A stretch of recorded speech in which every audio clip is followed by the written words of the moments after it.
결혼 전에 무조건 확인해 보세요.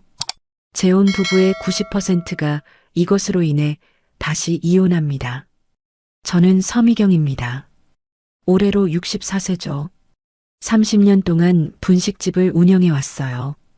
연말이 지나고 새해가 밝았을 때 저는 가게 벽에 걸린 낡은 달력을 떼어냈습니다.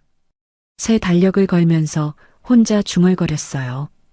올해는 뭔가 달라졌으면 좋겠는데 TV에서는 계속 새해 인사가 나오고 있었어요. 손님들도 들어올 때마다 사장님, 새해 복 많이 받으세요 하면서 인사를 건네더라고요. 저도 웃으며 올해는 좋은 일만 있으시길 바랍니다 하고 답했습니다. 그런데 이상하더라고요. 달력만 바뀌었을 뿐인데 뭔가 달라질 거라고 기대했던 제가 바보 같았어요. 매일 새벽 5시에 일어나서 가게 문을 열고 저녁 9시에 문을 닫고 집에 돌아가는 일상은 똑같았거든요. 특히 가게 문을 닫고 혼자 집으로 돌아가는 길이 유난히 길게 느껴졌습니다. 길 양쪽으로 불이 켜진 집들을 보면서 생각했어요. 저 집들은 다 가족들이 모여서 저녁을 먹고 있겠지. 제가 사는 원룸엔 아무도 기다리는 사람이 없어요. 현관문을 열면 어둠뿐이죠. 30년 동안 분식집을 하면서 혼자 살아왔어요. 결혼도 한 번 해봤지만 오래가지 못했고요. 그때부터 계속 혼자였습니다. 처음엔 괜찮았어요. 바쁘게 일하다 보면 외롭다는 생각할 틈도 없었거든요. 그런데 나이가 들어가니까 문득 이런 생각이 들더라고요. 이제는 나도 누군가에게 의지해도 되지 않을까. 어느 날 저녁이었어요. 밖에 눈이 흩날리고 있었습니다. 겨울 끝자락이라 그런지 눈발이 성기게 내리더라고요. 가게에 손님이 별로 없어서 혼자 설거지를 하고 있었는데 문이 열렸어요. 처음 보는 남자분이 들어오셨어요. 외투에 눈이 조금 묻어 있었죠. 말없이 외투를 벗어서 의자 등받이에 걸고는 조용히 자리에 앉더라고요. 뭘 드릴까요 하고 물으니까 라면 하나만 주세요 하고 대답했습니다. 목소리가 차분했어요.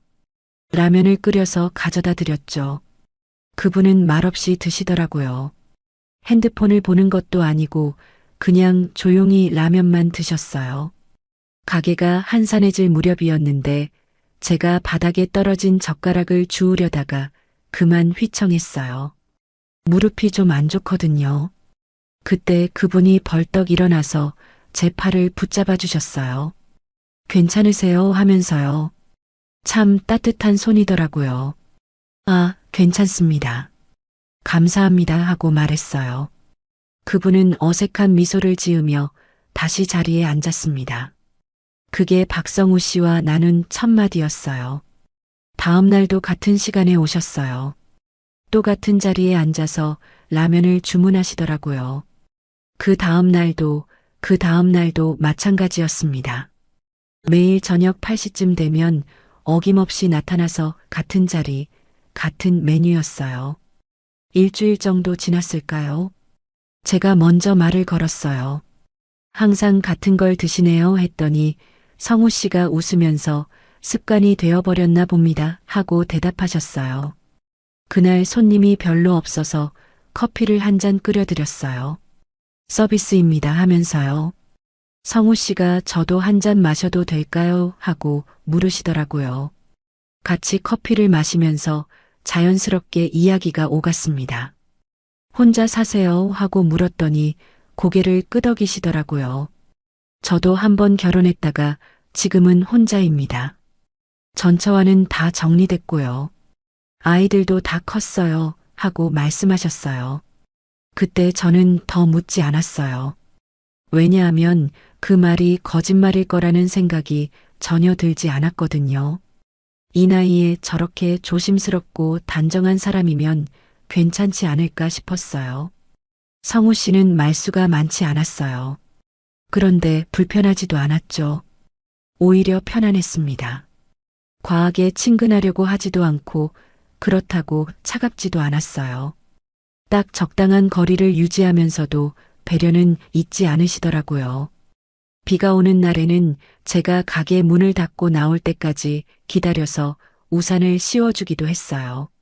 말없이 버스 정류장까지 배웅해주고는 조용히 사라지셨죠. 주변 단골 손님들이 눈치를 채기 시작했어요. 사장님, 요즘 표정이 밝아지셨네요. 이제는 옆에 사람 하나 있어야죠. 이런 말들을 하더라고요. 저도 모르게 마음이 변하고 있었어요. 설렘이라고 하기에는 뭔가 다른 감정이었어요. 사랑이 시작됐다기보다는 혼자가 아니라는 안도감이 먼저 찾아왔습니다. 매일 저녁 8시가 되면 성우 씨가 올 거라는 확신이 있었어요. 그게 얼마나 든든한 일인지 모르겠더라고요. 아, 오늘도 혼자가 아니구나 하는 생각이 들면서 마음이 따뜻해졌습니다. 그 안도감이 점점 커지면서 판단력을 흐리기 시작했다는 걸 그때는 몰랐어요. 그 안도감이 점점 커지면서 제 일상이 바뀌기 시작했어요. 성우 씨와의 만남이 계속되면서 저는 처음으로 누군가를 기다리는 기쁨을 알게 됐습니다. 매일 오후 7시가 넘으면 무의식 중에 시계를 보게 되더라고요. 8시가 가까워질수록 마음이 두근거렸어요. 그런데 그 두근거림이 연애 드라마에서 나오는 그런 설렘과는 달랐습니다. 오히려 오늘도 혼자가 아니구나 하는 안도감에 가까웠어요. 성우 씨는 정말 꾸준한 분이었어요. 어김없이 8시에 나타나서 똑같은 자리에 앉으셨죠. 라면을 주문하고 조용히 드신 다음 커피 한 잔을 더 마시고 가시는 게 일상이 됐습니다. 어느 날 제가 물었어요. 매일 같은 시간에 오시는 특별한 이유라도 있으세요? 성우 씨가 잠깐 생각하다가 말씀하시더라고요. 집에 혼자 있으면 너무 조용해서요. 여기 오면 사람 사는 냄새가 나거든요. 그 말을 듣는 순간 뭔가 통하는 게 있었어요. 저도 똑같은 마음이었거든요. 가게 문을 닫고 혼자 집에 돌아가면 그 적막함이 견디기 어려웠어요. 그런데 성우 씨가 있는 시간만큼은 그 외로움이 사라졌습니다. 한 달 정도 지났을까요? 비가 억수로 내리는 날이었어요. 평소보다 손님이 적었는데 성우 씨는 어김없이 나타나셨습니다. 온몸이 젖어 있더라고요. 우산은 어디 두고 오셨어요? 하고 물으니까 버스에서 깜빡 놓고 내렸네요 하면서 웃으시더라고요. 그날 제가 수건을 가져다 드렸어요. 머리를 말리시는 성우 씨를 보면서 이상한 감정이 들었습니다.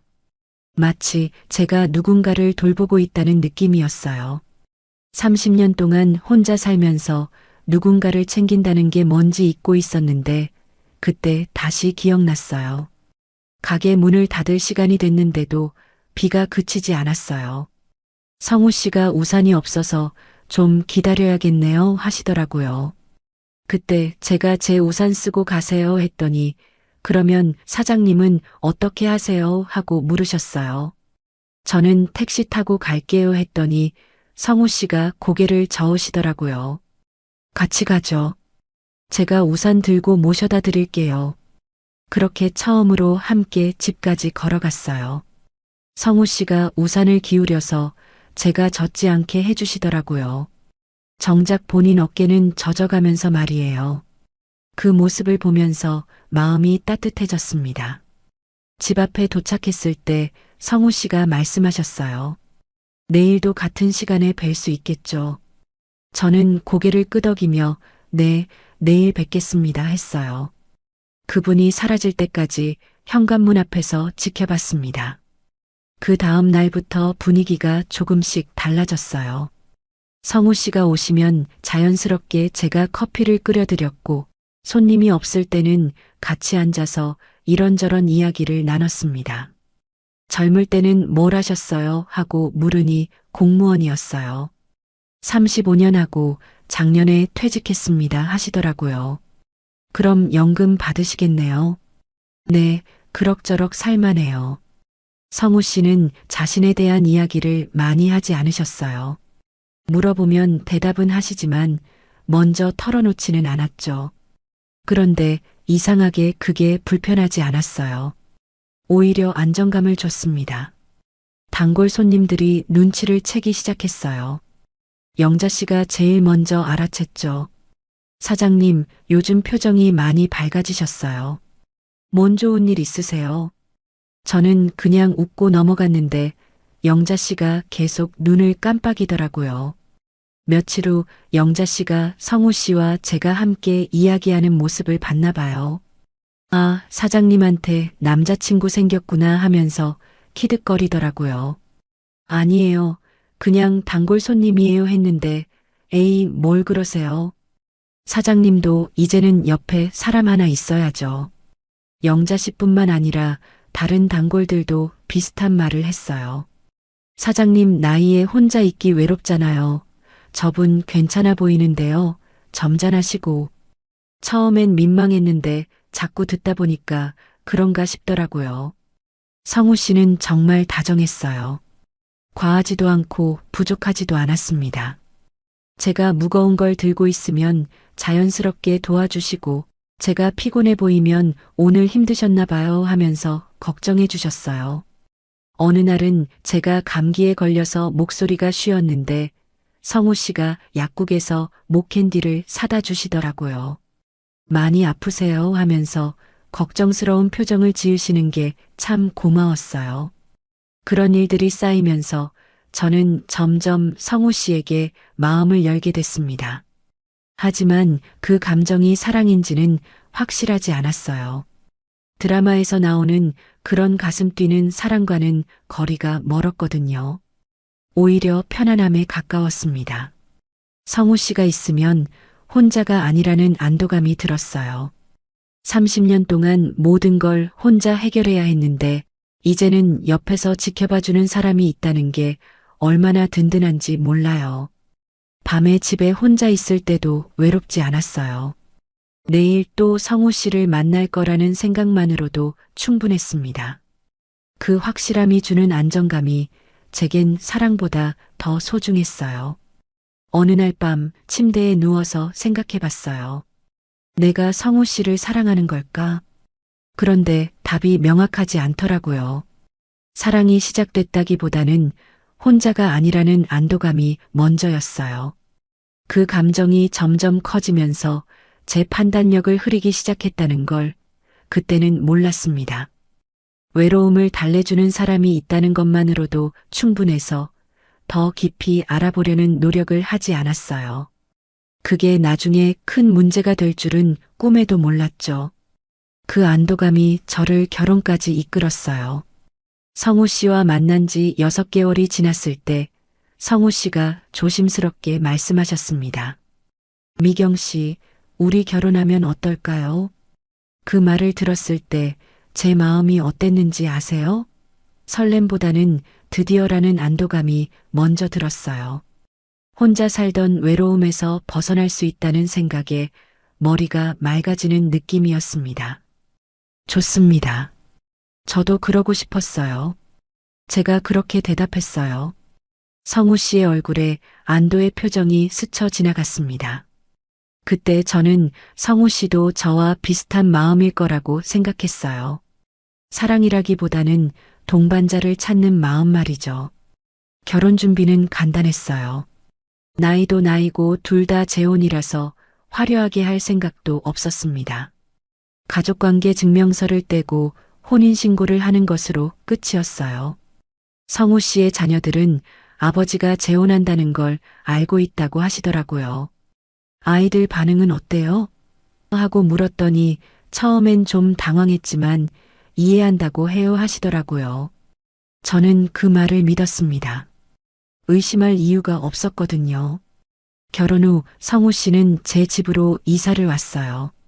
30년 동안 혼자 살던 공간에 다른 사람이 들어오니까 처음엔 어색했습니다. 하지만 나쁘지 않았어요. 집에 돌아오면 불이 켜져 있고 어서 오세요 하고 맞아주는 사람이 있다는 게 참 좋았습니다. 성우 씨는 집안일도 잘 도와주셨어요. 설거지도 해주시고 청소도 함께 하셨죠. 저녁에는 함께 TV를 보면서 하루 있었던 일들을 이야기하기도 했어요. 오늘 가게에 새 손님이 왔어요. 그래요? 어떤 분이에요? 이런 소소한 대화들이 제겐 큰 위안이 됐습니다. 처음 한 달은 정말 좋았어요. 드디어 제대로 된 가정을 꾸린 기분이었습니다. 아침에 일어나면 성우 씨가 이미 일어나서 커피를 끓여 놓으시더라고요. 잘 주무셨어요? 하면서 따뜻한 커피 한 잔을 건네주시는 그 순간이 하루 중 가장 행복한 시간이었어요. 가게 일도 예전보다 수월해졌습니다. 집에 돌아갈 사람이 있다는 생각에 일이 끝나는 시간이 기다려졌거든요. 단골 손님들도 제 표정이 많이 밝아졌다고 하더라고요. 영자 씨는 역시 사람은 혼자 살면 안 되나 봐요. 사장님 완전 달라지셨어요 하면서 부러워했어요.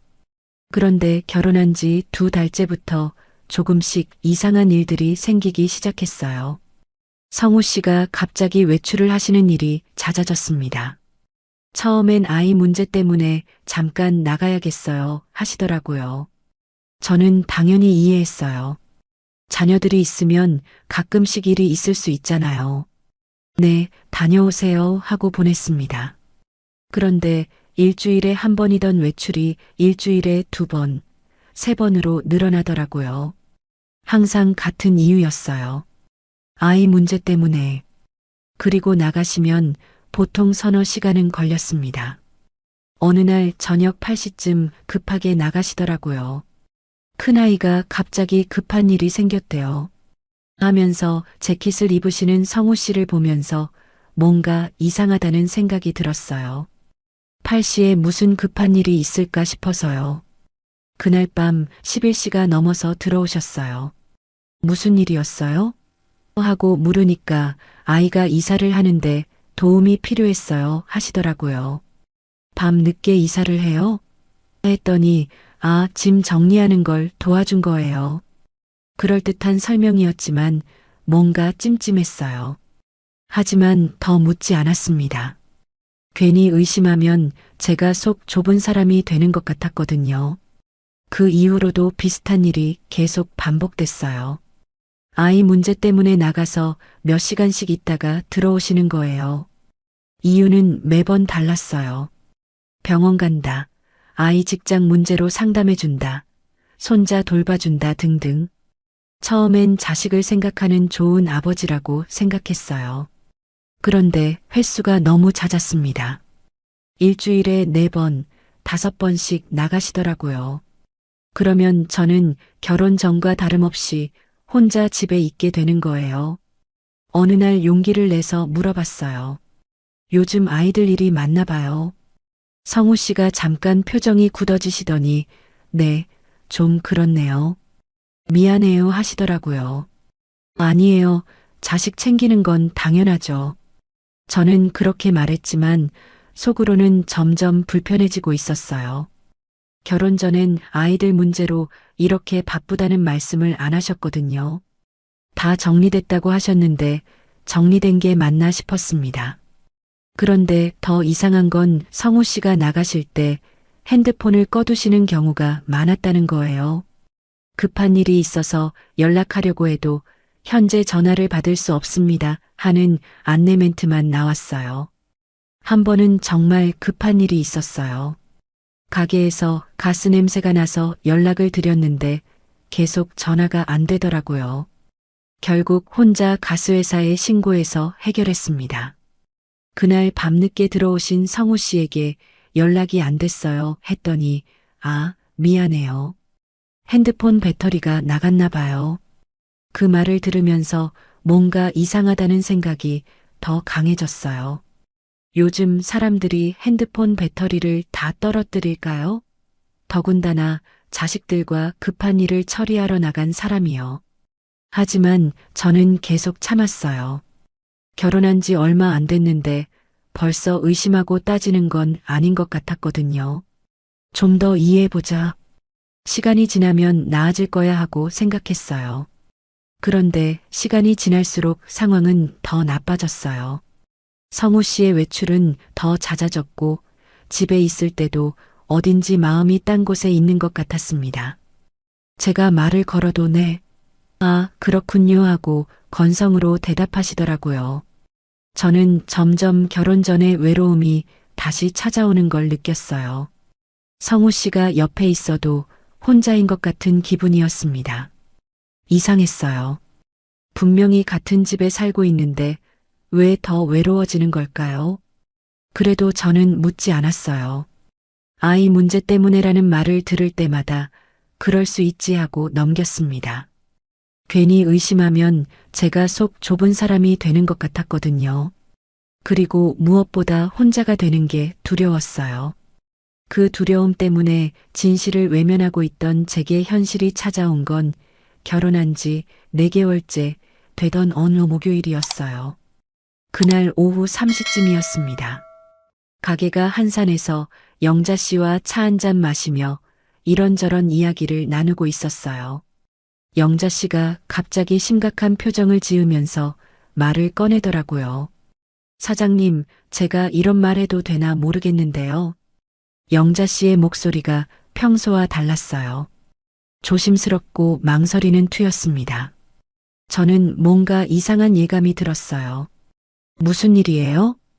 영자 씨가 한숨을 내쉬더니 천천히 말하기 시작했습니다.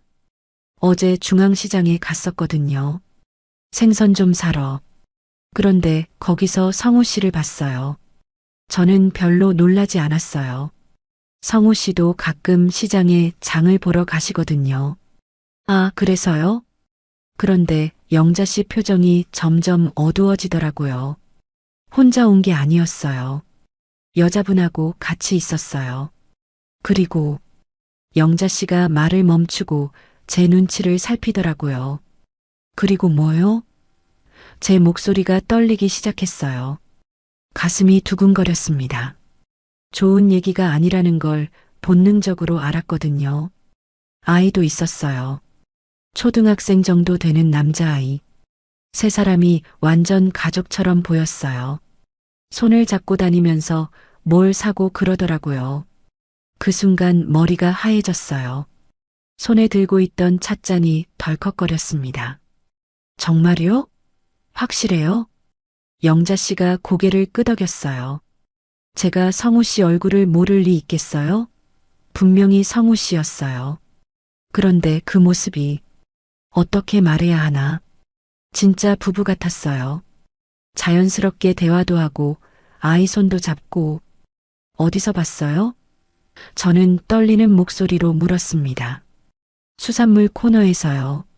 생선 고르면서 여자분이랑 뭔가 상의하더라고요. 아이는 옆에서 아빠, 이것도 사자 이러면서 아빠라고 불렀다는 말을 들었을 때 가슴이 먹먹해졌어요. 성우 씨는 분명히 아이들이 다 컸다고 했거든요. 그런데 초등학생이 아빠라고 부른다고요? 영자 씨가 계속 말했어요. 처음엔 제가 잘못 본 건가 싶었어요. 그런데 확실히 성우 씨가 맞더라고요. 제가 뒤따라가서 한 번 더 봤거든요. 뒤따라갔어요? 제 목소리가 더 떨렸습니다. 네, 궁금해서요. 그랬더니 주차장까지 같이 가더라고요. 한 차에 타고 갔어요. 성우 씨가 운전석에 앉고 여자분이 조수석, 아이가 뒤에 앉았어요. 저는 말문이 막혔어요. 뭐라고 대답해야 할지 모르겠더라고요. 머릿속이 복잡해졌습니다.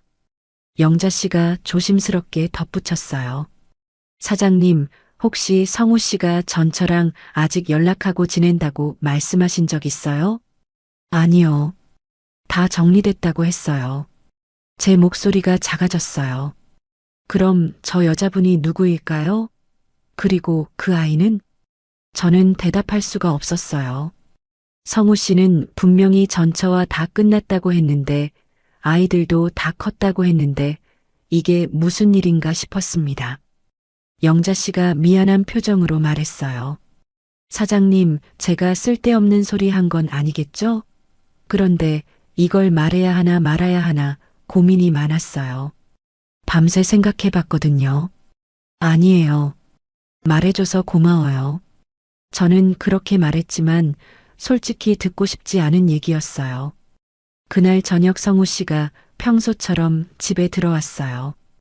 오늘 하루 어떠셨어요? 하면서 웃는 모습이 예전과 똑같았습니다. 하지만 제 눈엔 다르게 보였어요. 저녁을 먹으면서 저는 계속 영자 씨 말이 머릿속을 맴돌았어요. 성우 씨가 오늘 밥이 왜 이렇게 맛없어요? 하고 물으시더라고요. 평소 같으면 소금을 덜 넣었나 봐요 하고 넘어갔을 텐데 그날은 달랐어요. 어제 어디 가셨어요? 제가 조심스럽게 물었습니다. 성우 씨가 젓가락을 놓고 저를 봤어요. 어제요? 집에 있었는데요. 오후에도요?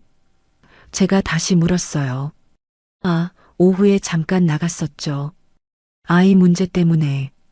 또 그 말이 나왔어요. 무슨 일이었어요? 이번엔 구체적으로 물어봤습니다. 성우 씨가 잠깐 머뭇거리더니 대답했어요. 큰아이가 이사하는 걸 도와줬어요. 그 순간 영자 씨가 본 장면이 떠올랐어요. 시장에서 가족처럼 장을 보는 모습, 아이가 아빠라고 부르는 모습. 저는 더 이상 참을 수가 없었어요. 성우 씨, 정말 궁금한 게 있어요. 제가 떨리는 목소리로 말했습니다. 뭐가 궁금하세요? 성우 씨의 표정이 약간 굳어졌어요. 어제 중앙시장에 가셨어요? 저는 직접적으로 물어봤습니다. 성우 씨의 얼굴이 확 굳어지더라고요. 몇 초 동안 아무 말도 하지 않았습니다. 그 침묵이 답이었어요. 누가 봤나 보네요. 성우 씨가 한숨을 내쉬며 말했어요. 그래서 정말 가신 거예요? 저는 확인하고 싶었어요. 네, 갔어요. 성우 씨가 고개를 끄덕였습니다. 하지만 오해하지 마세요. 오해요? 무슨 오해요? 제 목소리가 높아졌어요. 성우 씨가 급하게 설명하기 시작했어요. 전처하고 아이랑 같이 있었죠. 하지만 그럴 이유가 있었어요. 아이가 아픈데 병원을 어디로 가야 할지 모르겠다고 해서 같이 가준 거예요. 그럼 왜 말하지 않으셨어요? 제가 따졌습니다. 괜히 말하면 오해할까 봐서요. 정말 아무것도 아니에요. 그냥 책임을 다한 것뿐이에요. 책임을 다한 것뿐이라는 말을 들었을 때 뭔가 이상하다는 생각이 들었어요. 다 정리됐다면서 왜 아직도 책임을 져야 하는 거죠? 아이가 아팠으면 전처가 혼자 데려가면 되는 거 아니에요? 제가 물었어요. 그 사람 혼자서는 힘들어해요. 제가 도와주는 게 당연하죠. 성우 씨의 말을 들으면서 제 머릿속에 한 가지 생각이 스쳐 지나갔어요. 정리됐다는 말과 끝났다는 건 다른 거구나. 성우 씨, 처음에 전처랑 다 정리됐다고 하셨잖아요. 제가 차분하게 말했어요. 정리됐다는 건 이혼했다는 뜻이에요. 하지만 아이가 있으니까 완전히 끊을 수는 없죠. 그 말을 듣는 순간 뭔가 속은 기분이 들었어요. 정리됐다는 건 관계가 끝났다는 뜻으로 알아들었는데 성우 씨에게는 단순히 법적으로만 이혼했다는 뜻이었던 거예요. 그럼 앞으로도 계속 만나실 거예요? 제가 물었습니다. 아이 때문에 어쩔 수 없이 만날 일이 있을 거예요. 하지만 다른 건 아니에요. 다른 건 아니라고 하지만 영자 씨가 본 모습은 딱 봐도 평범한 가족이었어요. 그렇게 자연스럽고 편안해 보일 수가 있는 건가요? 그날 밤 저는 잠을 이룰 수가 없었어요. 성우 씨는 옆에서 아무렇지도 않게 코를 골고 있었지만 제 머릿속은 온통 복잡했습니다. 결혼 전에 성우 씨가 한 말들이 하나씩 떠올랐어요. 전처와는 다 정리됐고 아이들도 다 컸어요. 그런데 현실은 달랐어요. 아직도 전처와 연락하고 지내고 아이는 초등학생이었고 병원에 같이 데려가 줄 만큼 가깝게 지내고 있었던 거예요. 저는 그때 깨달았어요. 제가 믿고 싶었던 것과 현실 사이에는 큰 차이가 있다는 걸. 정리됐다는 말과 정말로 끝났다는 건 전혀 다른 이야기라는 걸 말이에요. 그 깨달음 이후로 저는 성우 씨를 다른 눈으로 보게 됐어요. 예전엔 그냥 넘어갔던 일들이 이제는 다르게 느껴졌습니다. 며칠 뒤 성우 씨가 또 나간다고 하시더라고요. 아이가 학용품을 사야 한다는데 같이 가달라고 해서요. 이번에는 그냥 넘어가지 않았어요. 왜 전처가 혼자 못 사요? 제가 물었습니다. 성우 씨가 잠깐 당황하는 표정을 지으시더니 그 사람이 뭘 사야 할지 모른다고 하네요 하고 대답하셨어요. 그 말을 듣고 정말 어이가 없었어요. 초등학생 학용품을 못 사서 전 남편을 불러낸다고요? 성우 씨, 이상하지 않아요? 아이 엄마가 학용품 정도 못 살 이유가 뭐가 있어요? 제가 따져 물었어요. 미경 씨, 너무 예민하게 생각하지 마세요. 그냥 도움을 요청한 거예요. 성우 씨의 목소리에 짜증이 섞여 있었어요. 그때부터 저희 사이에 기류가 이상해지기 시작했어요. 성우 씨는 계속 나가시고 저는 계속 불편해하고 악순환이 반복됐습니다. 한 달쯤 지났을 때 더 큰 문제가 터졌어요. 성우 씨가 갑자기 생활비 이야기를 꺼내신 거예요. 미경 씨, 앞으로 생활비를 좀 조정해야 할 것 같아요. 어느 날 저녁 성우 씨가 조심스럽게 말을 꺼냈어요. 조정이요? 무슨 뜻이에요? 저는 의아했어요. 지금까지는 각자 자기 돈으로 생활하고 공통 비용만 반반씩 부담하기로 했었거든요. 아이 양육비를 좀 올려줘야 할 것 같아서요. 학원비도 오르고 이것저것 들어갈 돈이 많아졌대요. 그 말을 듣는 순간 머리가 띵했어요. 결혼할 때는 아이들이 다 컸다고 해놓고 이제 와서 양육비를 올려준다고요? 성우 씨, 처음에 아이들 다 컸다고 하지 않으셨어요? 제가 따져 물었어요. 큰애들은 다 컸죠. 근데 막내가 아직 어려서요. 성우 씨가 머뭇거리며 대답했어요. 막내라는 말을 처음 들었어요. 성우 씨는 지금까지 자녀 이야기를 구체적으로 한 적이 없었거든요. 막내가 몇 살이에요? 11살이요. 11살이라니요. 초등학교 5학년이잖아요. 그게 다 컸다는 건가요?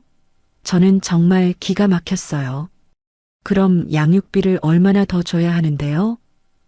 제가 억지로 참으며 물었어요.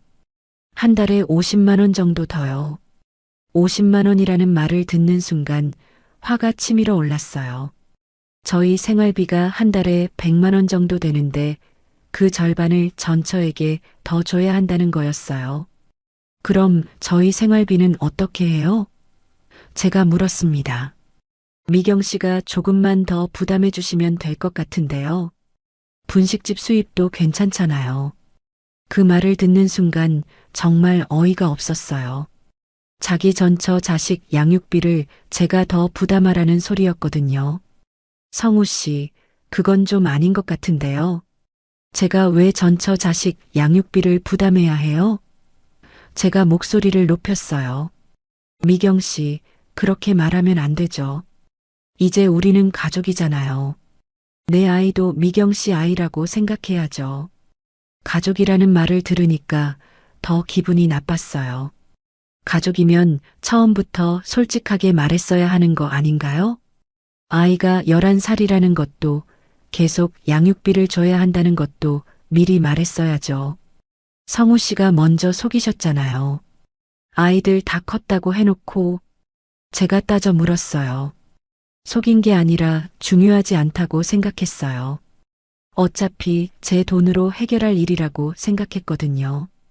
그럼 왜 갑자기 제가 부담하라고 하세요? 성우 씨가 잠깐 멈칫하더니 짜증스러운 표정으로 말했어요. 요즘 연금만으로는 부족해요. 전처가 양육비를 올려달라고 계속 얘기하거든요. 그 말을 듣고 저는 확신했어요.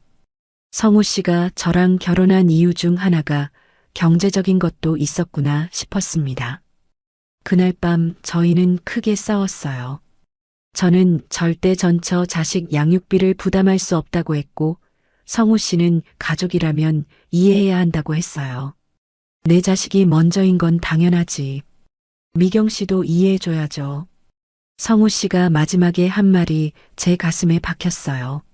내 자식이 먼저라는 말. 그럼 저는 몇 번째인 건가요? 그 순간 깨달았어요. 제가 성우 씨에게는 아내가 아니라 그냥 같이 사는 사람, 아니 경제적으로 도움을 주는 사람 정도였구나 싶었습니다. 그 이후로 비슷한 일들이 계속 생겼어요. 성우 씨의 큰아들이 취직 준비한다며 학원비가 필요하다고 했을 때도, 전처가 수술을 받는다며 병원비가 필요하다고 했을 때도 항상 제가 도움을 요청받았어요. 미경 씨, 조금만 도와주세요. 나중에 꼭 갚을게요. 그런데 갚은 적은 한 번도 없었어요. 더 화가 났던 건 중요한 일을 결정할 때였어요. 성우 씨는 항상 전처나 자녀들과 먼저 상의했어요. 제가 나중에 알게 되는 경우가 대부분이었죠. 한 번은 성우 씨가 갑자기 주말에 못 만난다고 하시더라고요. 큰아이가 이사하는데 도와줘야 해서요. 그런데 그 이사하는 집이 저희 동네 근처였어요. 제가 우연히 지나가다가 봤거든요. 성우 씨가 전처 아이들과 함께 짐을 나르고 있더라고요. 마치 한 가족 같았어요. 저는 그 모습을 멀리서 보면서 마음이 아팠습니다. 성우 씨에게 저는 정말 어떤 존재일까 싶었어요. 그날 저녁 성우 씨가 돌아와서 오늘 너무 힘들었어요 하시더라고요. 제가 저도 근처에 갔다가 봤어요 했더니 성우 씨 표정이 굳어졌어요. 왜 말 안 하셨어요? 저도 도와줄 수 있었는데. 제가 말했어요. 괜히 미경 씨까지 고생시키고 싶지 않았어요. 성우 씨가 대답했어요. 하지만 저는 알았어요. 성우 씨가 저를 끼워주고 싶지 않았던 거라는 걸. 전처와 아이들과의 시간에 제가 끼어들면 불편할 거라고 생각한 거죠.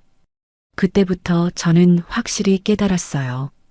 성우 씨에게는 여전히 전처와 아이들이 진짜 가족이고 저는 그냥 편의상 같이 사는 사람이라는 걸.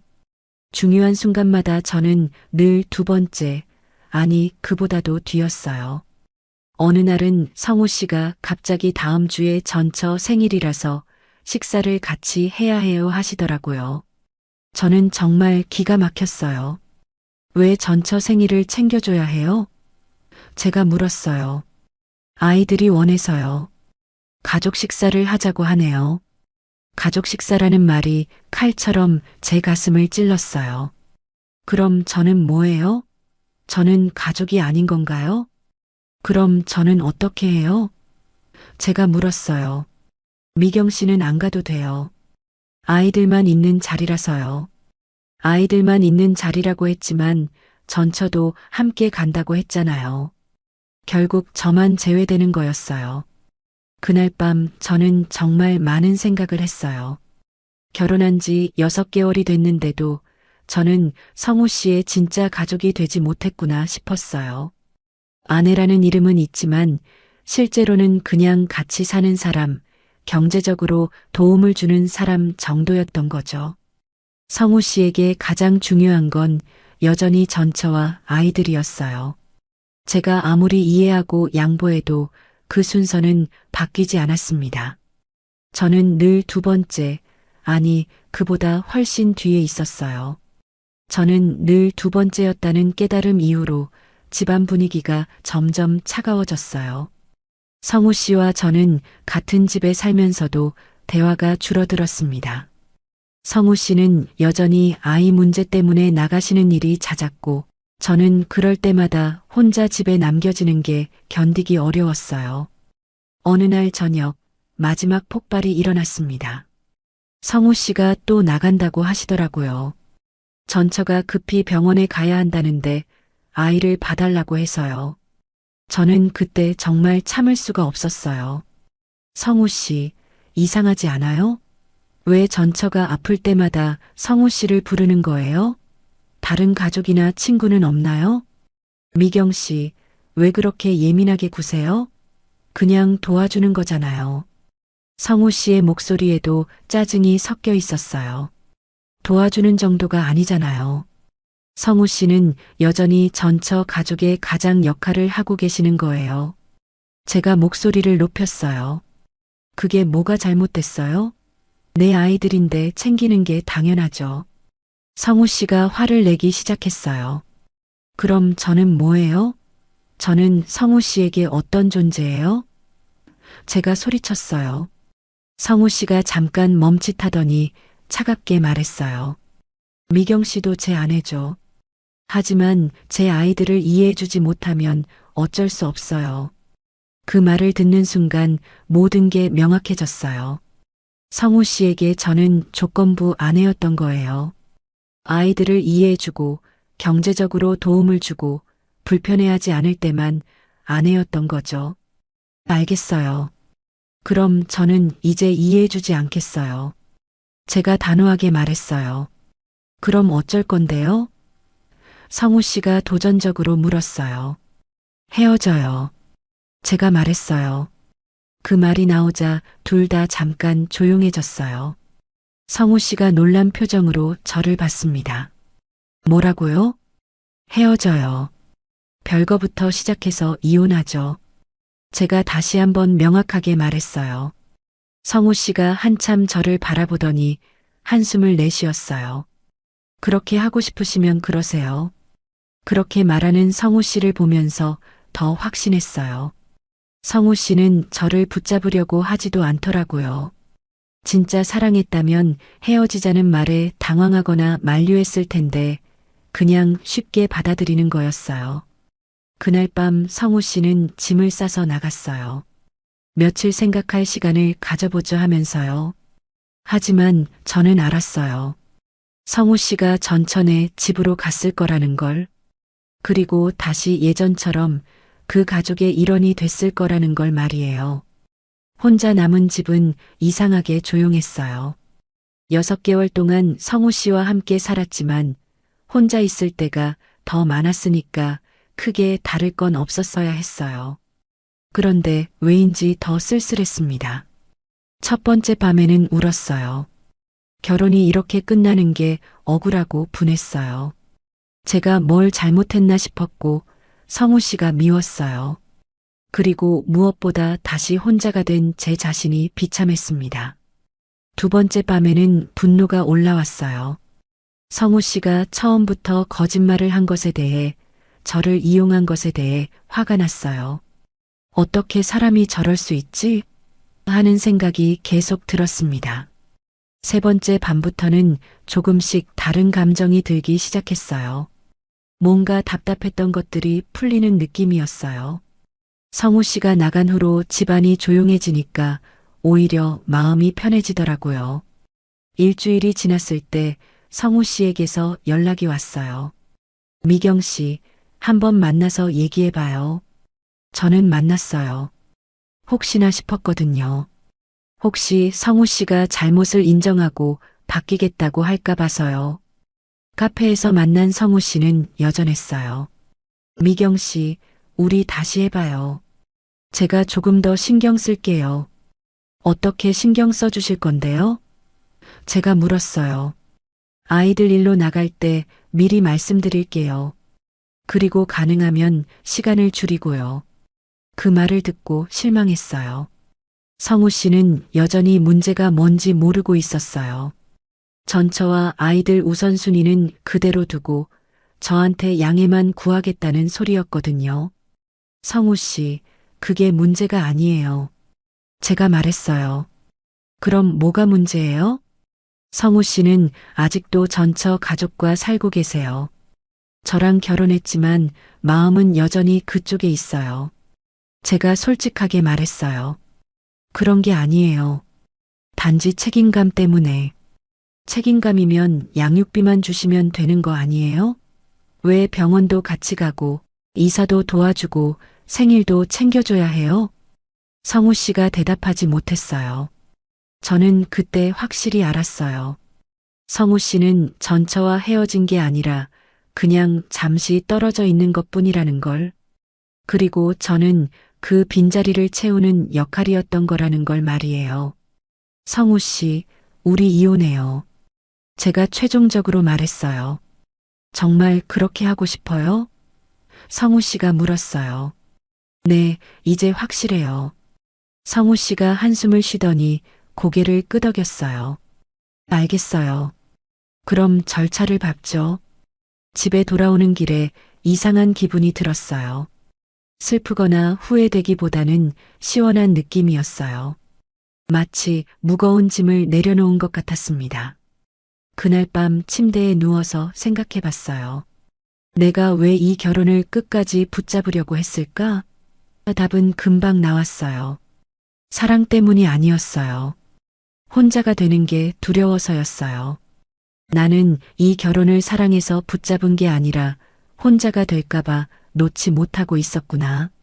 그 생각이 들었을 때 모든 게 명확해졌어요.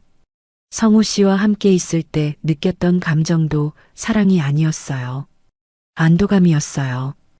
혼자가 아니라는 안도감, 누군가 옆에 있다는 든든함. 그게 제가 착각했던 사랑의 정체였어요. 진짜 사랑이었다면 성우 씨의 거짓말을 알았을 때 더 아팠을 거예요. 성우 씨가 저를 우선순위에서 밀어낼 때 더 화가 났을 거고요. 그런데 저는 그저 실망했을 뿐이었어요. 그 깨달음과 함께 마음이 한결 가벼워졌어요. 제가 잃은 건 사랑이 아니라 외로움을 달래주던 위안품이었던 거예요. 그리고 그 위안품은 결국 저를 더 불행하게 만들고 있었고요. 이혼 절차는 생각보다 간단했어요. 둘 다 합의했으니까 복잡할 것도 없었어요. 성우 씨는 마지막까지 미안하다는 말도 안 했어요. 아마 본인은 잘못한 게 없다고 생각했나 봐요. 혼인신고를 할 때와 똑같은 동사무소에서 이혼신고를 했어요. 서류에 도장을 찍는데 이상하게 후련했어요. 드디어 끝났다는 생각이 들었습니다. 성우 씨와 헤어질 때 마지막으로 한 말이 있어요. 건강하게 지내세요. 그게 전부였어요. 6개월 동안 결혼 생활을 했는데 마지막 인사가 그게 전부라니 참 허무했어요. 하지만 저는 후회하지 않았어요. 오히려 다행이라는 생각이 들었어요. 더 늦기 전에 깨달았으니까요. 혼자가 되는 게 두려워서 잘못된 사람과 함께 있는 것보다는 혼자라도 제대로 사는 게 낫다는 걸 말이에요. 그날 밤 집에 돌아와서 저는 정말 혼자가 됐어요. 법적으로도 실질적으로도 완전히 혼자. 그런데 이상하게도 외롭지 않았어요. 오히려 자유로웠습니다. 그날 밤 집에 돌아와서 정말 혼자가 됐다는 걸 실감했어요. 성우 씨의 흔적들을 하나씩 치우면서 이상한 기분이 들었습니다. 슬프기보다는 오히려 후련했어요. 성우 씨가 쓰던 칫솔을 버리고 옷걸이에 걸려있던 재킷 몇 벌을 박스에 담았어요. 생각보다 남은 게 별로 없더라고요. 6개월을 함께 살았는데도 성우 씨는 이 집에 진짜로 정착하지 않았던 것 같았어요. 마음뿐만 아니라 물건도 마찬가지였나 봅니다. 마지막으로 성우 씨가 즐겨 앉던 소파 쿠션을 정리하면서 문득 생각했어요. 이제 정말 끝이구나. 그런데 그 생각과 함께 찾아온 건 외로움이 아니라 안도감이었어요. 첫 주는 확실히 어색했어요. 저녁에 집에 들어오면 불이 꺼져 있는 게 당연한 건데도 괜히 서글퍼지더라고요. 혼자 밥을 먹는 것도 다시 익숙해져야 했고요. 오늘 하루 어떠셨어요? 하고 물어볼 사람도 잘 주무세요 하고 인사할 사람도 없었어요. 하지만 며칠 지나니까 그 적막함이 나쁘지 않다는 걸 깨달았어요. 성우 씨와 함께 있을 때는 항상 신경 쓸 일이 많았거든요. 언제 나갈지, 언제 들어올지, 기분은 어떨지 눈치를 보느라 피곤했어요. 그런데 혼자 있으니까 그런 스트레스가 없어졌습니다. 가장 먼저 달라진 건 잠이었어요. 성우 씨와 함께 잘 때는 깊이 잠들지 못했어요. 언제 전화가 올지 급하게 나갈 일이 생길지 모르니까 항상 반쯤 깨어있는 기분이었거든요. 그런데 혼자 자니까 정말 푹 잘 수 있었어요. 아침에 일어나는 기분도 달랐어요. 성우 씨 눈치를 볼 필요 없이 제가 원하는 시간에 일어나서 제가 먹고 싶은 아침을 준비했어요. 커피도 제 취향대로 진하게 내려 마시고 토스트도 제가 좋아하는 만큼 바삭하게 구웠어요. 이런 사소한 것들이 이렇게 소중한 줄 몰랐어요. 분식집 일에도 다시 집중할 수 있게 됐어요. 성우 씨와 함께 있을 때는 항상 마음 한구석이 불안했거든요. 지금 뭘 하고 있을까, 또 어디 갔을까 하는 생각에 일에 온전히 집중하기 어려웠어요.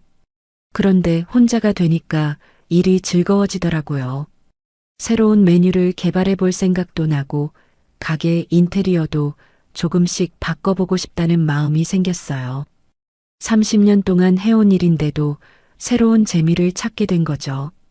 단골 손님들도 제 변화를 눈치챘어요. 영자 씨가 제일 먼저 알아봤죠. 사장님, 요즘 표정이 많이 밝아지셨네요. 뭔 좋은 일 있어요? 영자 씨가 물어봤어요. 저는 어떻게 대답해야 할지 고민이 됐어요. 이혼했다고 말하기에는 좀 그렇고, 그렇다고 거짓말을 하기도 싫었거든요. 아, 그냥 요즘 마음이 편해져서요. 제가 애매하게 대답했어요. 그래요? 그런데 성우 씨는 요즘 안 보이네요. 영자 씨가 눈치 빠르게 물어봤어요. 저희 헤어졌어요. 제가 담담하게 말했어요. 영자 씨가 깜짝 놀라더라고요. 왜요? 무슨 일 있었어요?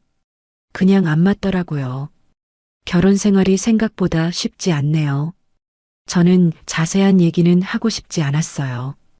영자 씨가 걱정스러운 표정으로 말했어요. 사장님 괜찮아요? 혼자 있으면 외롭지 않아요? 처음엔 좀 그랬는데 지금은 괜찮아요. 오히려 편해요. 제가 솔직하게 말했어요. 정말요? 전 혼자 있으면 죽을 것 같던데. 영자 씨가 신기하다는 표정으로 말했어요. 저도 예전엔 그렇게 생각했어요. 혼자 있으면 견디기 어려울 거라고. 그런데 막상 혼자가 되니까 생각과 달랐어요. 물론 가끔 외로울 때도 있었지만 그보다는 자유로움이 더 컸어요. 이혼하고 한 달쯤 지났을 때 정말 큰 변화를 느꼈어요. 제 시간이 온전히 제 것이 됐다는 기분이었어요. 성우 씨와 함께 있을 때는 항상 그분 일정에 맞춰야 했거든요. 언제 나갈지 모르니까 제 계획을 세우기가 어려웠어요. 그런데 이제는 달랐어요. 주말에 뭘 할지, 저녁에 뭘 할지 온전히 제가 정할 수 있었어요. 가게 문을 닫고 영화를 보러 가기도 하고 오랜만에 친구들과 만나기도 했어요. 특히 친구들과 만났을 때 느낀 변화가 컸어요. 성우 씨와 함께 있을 때는 친구들과 만나는 것도 조심스러웠거든요. 혹시 성우 씨가 급하게 연락할 일이 생기면 어쩌나 싶어서 마음 편히 만날 수가 없었어요. 그런데 이제는 친구들과 시간 걱정 없이 만날 수 있었어요. 오랜만에 속 시원하게 웃기도 하고 제 이야기도 마음껏 할 수 있었고요. 친구들도 제 변화를 눈치챘어요. 미경아, 너 뭔가 달라졌다. 훨씬 편해 보여. 친구가 그런 말을 했을 때 정말 기분이 좋았어요. 가게 운영에도 새로운 아이디어가 계속 떠올랐어요. 성우 씨와 함께 있을 때는 마음이 복잡해서 그런 생각을 할 여유가 없었거든요. 그런데 마음이 편해지니까 창의적인 생각들이 자연스럽게 나오더라고요. 새로운 반찬을 개발해서 메뉴에 추가하기도 하고 단골 손님들과 더 친근하게 대화하기도 했어요. 예전에는 성우 씨 걱정 때문에 마음이 딴 곳에 있었는데 이제는 손님들과의 대화도 즐길 수 있었어요. 어느 날은 새로운 젊은 손님이 와서 사장님 김치찌개 정말 맛있어요 하고 칭찬해 주더라고요. 그런 말을 들으면 예전 같았으면 대충 감사합니다 하고 넘어갔을 텐데 그날은 정말 기분이 좋아서 어떤 부분이 맛있었는지 더 자세히 말해보세요 하고 물어봤어요. 그 손님과 음식에 대해 이야기하면서 정말 즐거웠어요. 30년 동안 요리를 해왔지만 이렇게 음식 이야기를 재미있게 나눈 건 오랜만이었거든요. 집에서도 제 취향대로 꾸미기 시작했어요. 성우 씨와 함께 있을 때는 혹시 성우 씨가 불편해할까봐 함부로 바꾸지 못했거든요. 그런데 이제는 제가 좋아하는 색깔의 커튼으로 바꾸고 제가 좋아하는 향의 디퓨저도 놓고 벽에 제가 좋아하는 그림도 걸었어요. 작은 변화들이었지만 집이 정말 제 공간이 됐다는 느낌이 들었어요. 성우 씨와 함께 있을 때는 우리 집이 아니라 그냥 같이 사는 집이라는 느낌이었거든요. 밤에 책을 읽는 시간도 늘어났어요. 성우 씨와 함께 있을 때는 혹시 성우 씨가 말을 걸까봐, 혹시 전화가 올까봐 집중해서 책을 읽기 어려웠어요. 그런데 이제는 아무도 방해할 사람이 없으니까 마음껏 책에 빠져들 수 있었어요. 요리하는 시간도 즐거워졌어요. 성우 씨는 음식에 별로 관심이 없어서 대충 만들어도 맛있어요 하고 넘어갔거든요. 그런데 이제는 저 혼자 먹을 음식이니까 정성껏 만들게 되더라고요. 제가 좋아하는 음식을 제 입맛에 맞게 만들어 먹는 기쁨을 다시 찾았어요. 이혼하고 2달쯤 지났을 때 확실히 깨달았어요. 혼자가 되자 정말 숨이 트였다는 걸. 성우 씨와 함께 있을 때는 항상 뭔가에 눌려있는 기분이었는데 이제는 그 무게가 사라진 거예요. 가장 큰 변화는 제 자신을 다시 찾았다는 거였어요. 성우 씨와 함께 있을 때는 성우 씨에게 맞추려고 노력하다 보니 제가 진짜 누구인지 잊고 있었거든요. 그런데 혼자가 되니까 제 본래 모습으로 돌아갈 수 있었어요. 아침에 일어나면 기분이 좋았어요. 오늘 하루를 제 마음대로 계획할 수 있다는 생각에 설레기도 했고요. 이런 감정을 느끼는 게 정말 오랜만이었어요. 물론 가끔 외로울 때도 있었어요. 특히 저녁에 가게 문을 닫고 혼자 집에 들어올 때는 그런 기분이 들었죠. 하지만 그 외로움도 예전과는 달랐어요. 무겁고 답답한 외로움이 아니라 담담하고 받아들일 만한 외로움이었어요. 그리고 무엇보다 혼자 있어도 괜찮다는 확신이 생겼어요. 누군가와 함께 있지 않아도 충분히 행복할 수 있다는 걸 깨달았거든요. 이런 마음의 변화가 가장 큰 수확이었어요. 혼자여도 괜찮다는 확신을 얻게 된 후로 저는 제 인생을 다시 돌아보게 됐어요. 성우 씨와의 결혼 실패가 단순히 운이 나빴던 게 아니라는 걸 깨달았거든요. 이혼하고 6개월쯤 지났을 때 영자 씨가 또 중매를 제안했어요. 사장님, 괜찮은 분 있는데 한번 만나볼래요? 이번엔 정말 괜찮은 분이에요.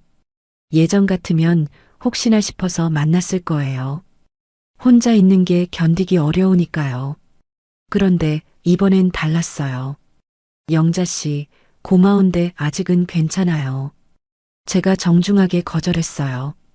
왜요? 혼자 있으면 외롭잖아요.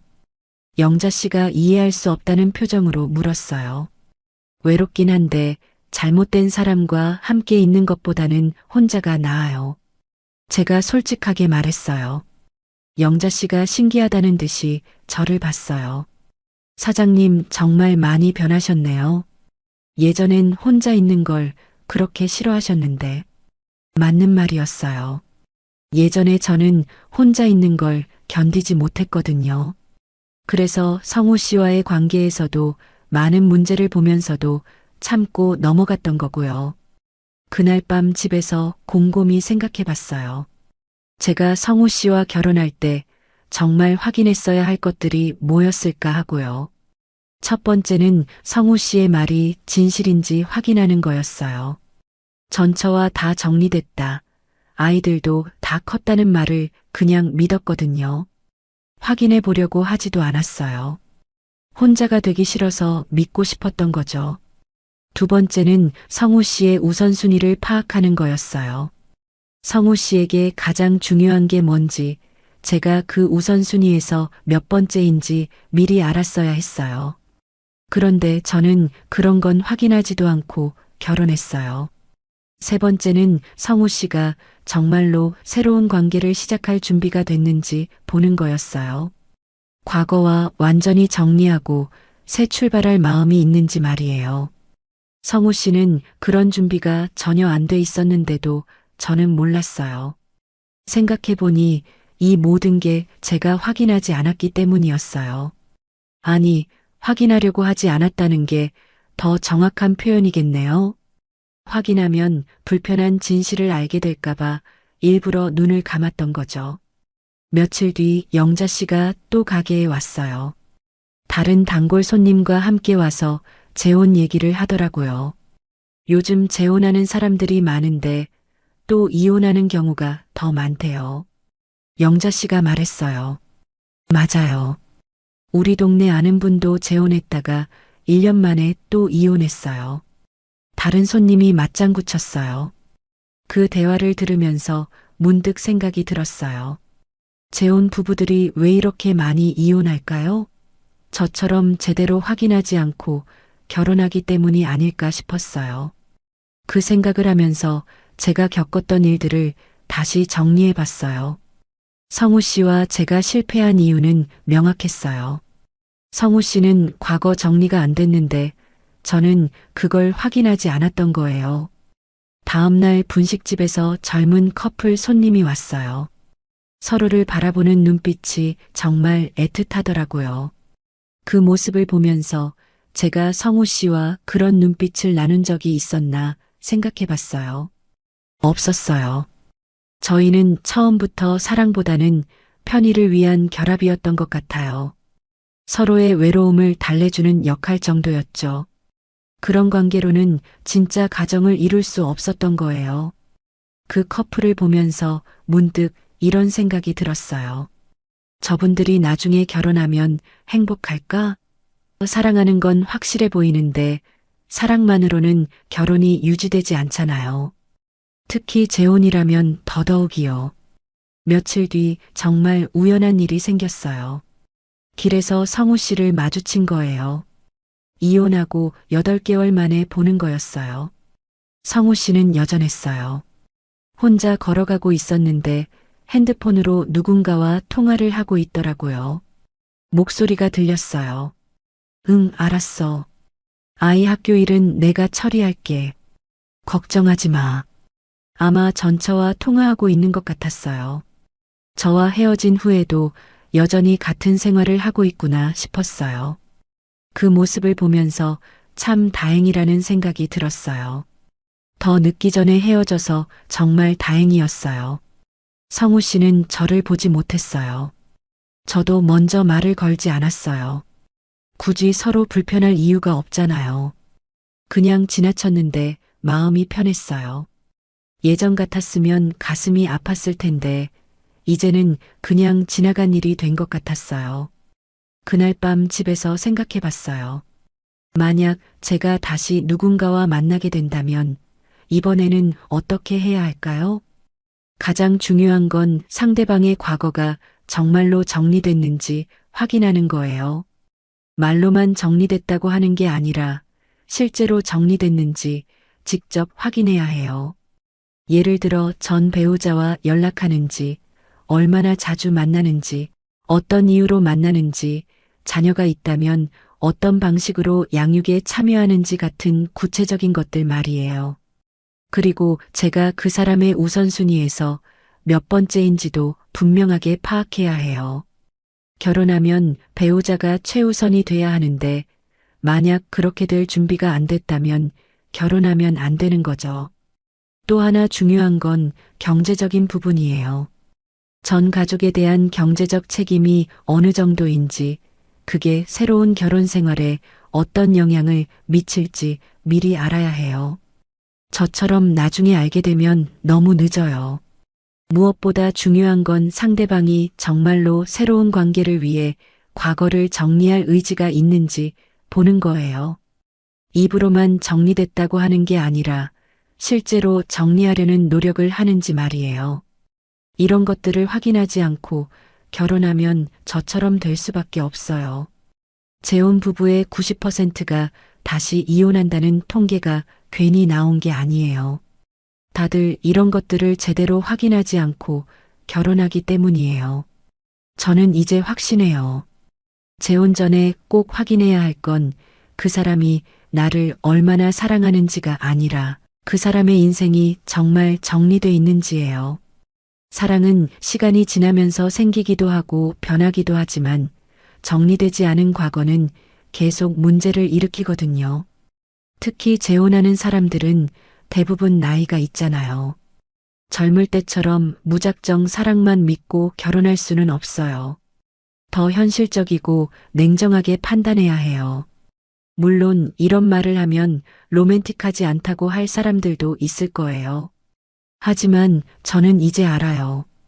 진짜 로맨틱한 건 확실한 기반 위에서 시작되는 관계예요. 불안하고 불확실한 관계에서는 진짜 사랑도 잘할 수 없어요. 그래서 제가 내린 결론은 이거예요. 연애는 감정으로 하되 결혼은 신중한 선택이어야 한다는 거예요. 특히 재혼이라면 더더욱 그래야 해요. 만약 누군가 제게 재혼 조언을 구한다면 이렇게 말할 거예요. 그 사람과 연애는 하세요. 하지만 결혼하기 전에는 반드시 확인하세요. 그 사람의 과거가 정말로 정리됐는지, 당신이 그 사람의 우선순위 1번이 될 수 있는지, 경제적 부담은 어떻게 될지 말이에요. 이런 것들을 확인하지 않고 결혼하면 재혼 부부의 90%처럼 다시 이혼하게 돼요. 그리고 그 과정에서 상처만 더 깊어질 뿐이에요. 저는 이제 혼자가 편해요. 누군가를 만나게 된다면 천천히 알아갈 거예요. 급할 것도 없고 외로워서 잘못된 선택을 할 이유도 없으니까요. 연애는 할 수 있지만 결혼은 정말 신중하게 선택할 거예요. 그게 제가 성우 씨와의 실패한 결혼에서 얻은 가장 큰 교훈이에요. 결혼 전에 반드시 확인해야 할 이것, 바로 상대방의 과거가 정말로 정리됐는지 말이에요.